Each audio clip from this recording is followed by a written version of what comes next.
If you guys want to watch how I trim this piece, because I already altered it, so it will be a little bit higher on this part, lower on this part. So the first thing before I trim, I need to level it. The whole piece I need to level it.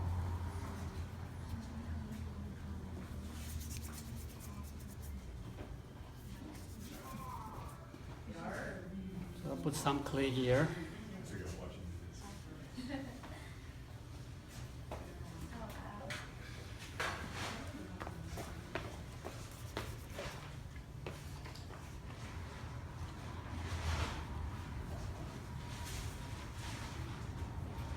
Maybe a little bit of water.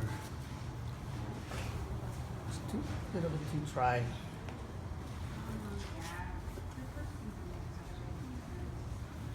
So it's much drier on the top than the bottom. Yeah, it's much drier on the top. Did you dry it special or just? Well, I just leave it on covers and they help me to cover it.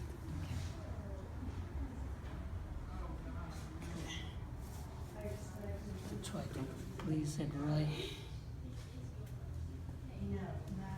closer, not too close. Okay.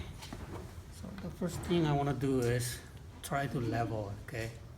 Very useful tool for try to level your clay. You know where the light switch is in the spray booth?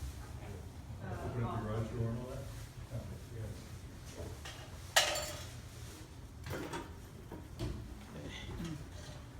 So it's level, and now I need to find the center. Maybe make a mark here.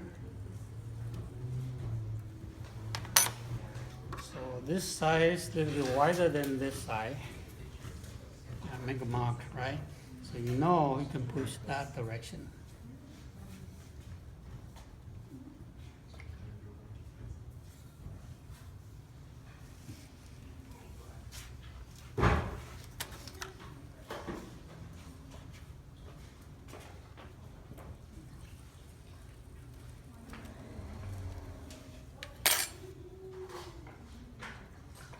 Still.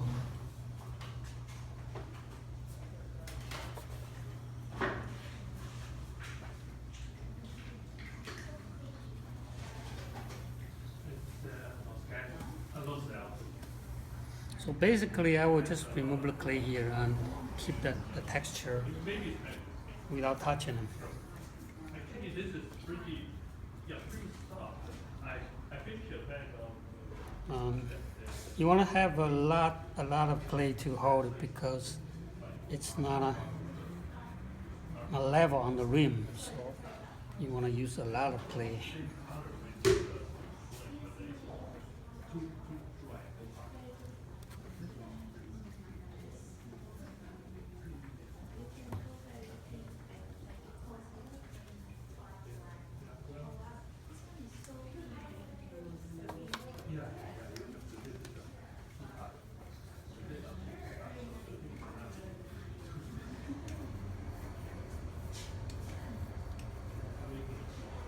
That's how much clay I use. Especially if you have something that the rim is smaller, but you can still, without using the chalk to hold it, you want to use a lot of the clay to hold it. So next time when you trim, that's a little tip for you.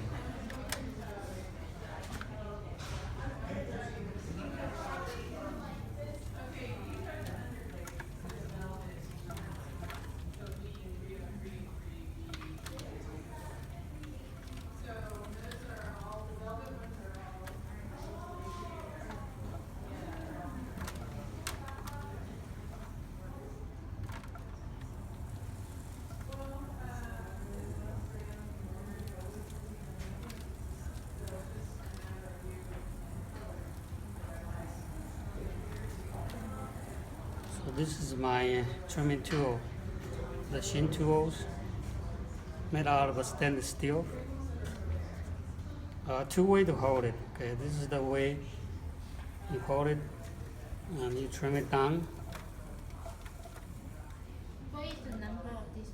This is number 2. Yeah. So you And usually use number 2 to... yeah, I did the most of the trimming using the number 2. I need to get number 2. Yeah. Actually, I have lots of number 2 at home. I usually sharpen them all together, and once they get dull, and then I resharpen again.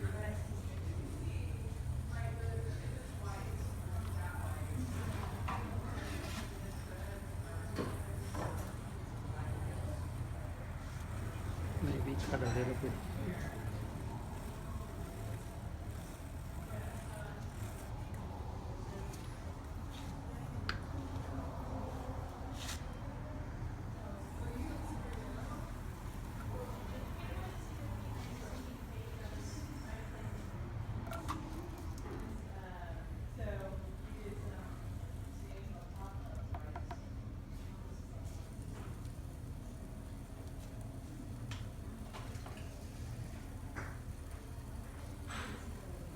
And you can see that when I'm trimming, try to stabilize my tools.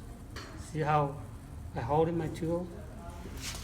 See that my left hand here, extending my thumb and connect the tool with my left thumb. And then when I'm trimming this here, my fingertip here, using this corner to cut down, so my tool is more stable.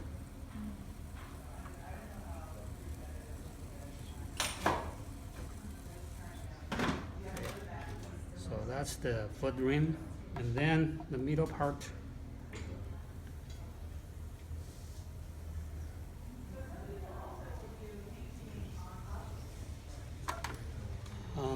You have to hold the tool tight, otherwise the clay is going to drag your tool.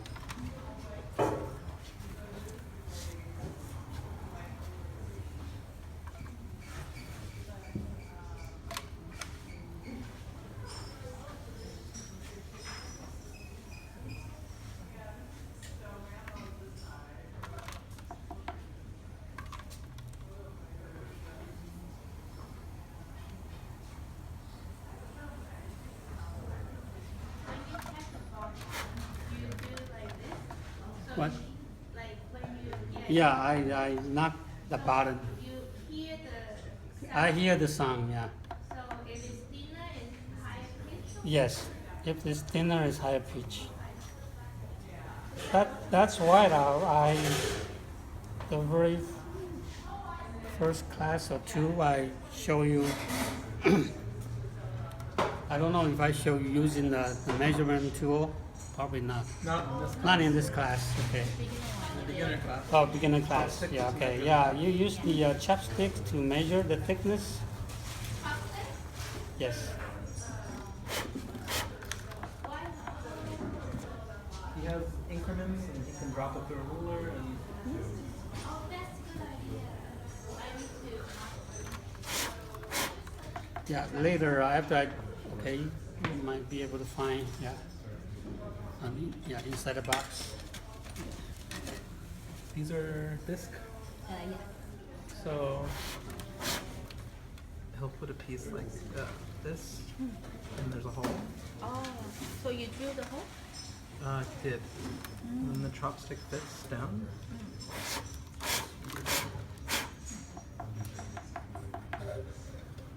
And then he measures. And these are all 1 centimeter. So he measures to here, and then he does the same thing again on the outside. And you measure, and you see the difference, and that's the thickness of your bottom. And then as he's trimming, he's every so often he's remeasuring, and his goal is like 3 or 4 millimeter thickness. That's his goal. That's a cool trick. Can I look at that ruler? Yeah, it's just a normal ruler, but with holes. No, I said 3, 4 minutes, like this much. No, Pretty thin. It's not this thin. But 1, 2, he put the measurements on the chopstick so he can drop it in the hole.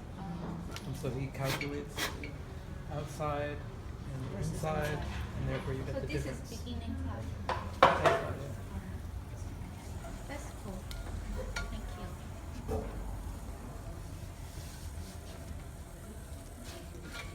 Hsin-Chuen, is this piece about where you would normally do it, or is it a little dry? A little bit dry on the dry side. When it's dry, do you go slower than you On the would? if dry, it it was- goes slow. Okay.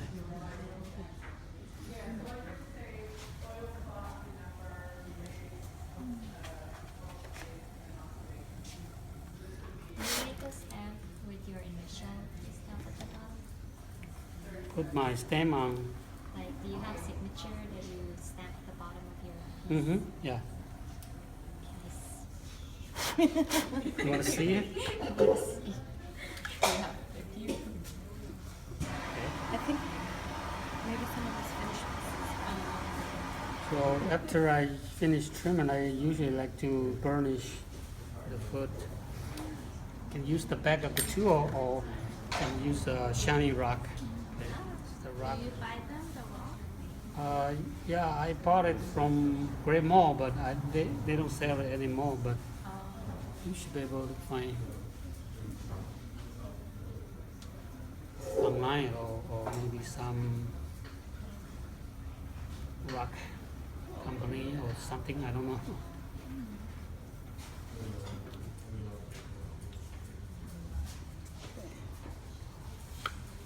That should be fine. Okay. So you want to see that stamp? Yeah. Okay. My stamp is not here. Let me grab my stamp. It's in the back. Hold on. Yeah. Okay. So this is my stamp. Oh, Okay. it's a metal. It's not metal. No, Okay. it's- But you can buy the metal ones. Okay. It's made out of oxhorn. Oh. Okay. And I have one large one and a smaller one.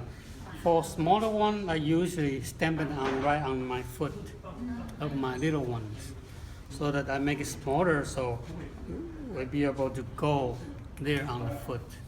So you see that all my little ones has a small stamp. So when you stamp them, they're pretty dry. How do you stamp them? They are not pretty dry. It's later hard stage, so yeah, it can still go through. Yeah. This one, yeah, I will show you. Okay, I will show you. So, and then there's a stamp here, and I usually have my mug. I will put my handle right by the stamp. So if you see my mug, usually the stamp is right here underneath of the handle. For this one, if you want to have a stamp here, this is a stamp. Let me see. Okay, this is upside down here. So just go. See that my stamp? Okay. And usually for my major piece, I like to put my stamp here, right on. For the smaller one, I put it on the side. But for my major piece, I like to, just like Chinese, they sign, date, and stamp. Okay, that's for the major piece. For using the stamp here, if this is too dry, it's hard for you to get it on. You can get a drip of water and then get it soft, and you can stamp on it. Or I have other way to do it is you get a small clay ball, okay, a soft clay ball. Get a drip of water, and you just attach the clay ball here, so that this part is more raised up, so that when you stamp, it's easier for you to get your stamp more clearly. Okay, and I use my larger stamp.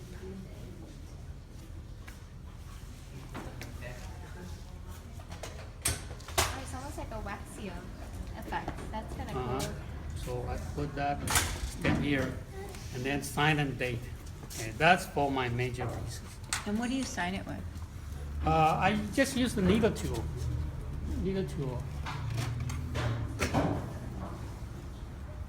The needle tool, and I first put my date. Actually, just a year. I don't put the date. Okay, just the year. And I sign mine. Actually, you probably won't be able to read it in Chinese. And then after your biscuit, do you smooth the roughness. Yeah, actually before I glaze it, I get a little sandpaper or something, just sand it down. Yeah, So is this a major piece now? this is a major piece now. Yeah.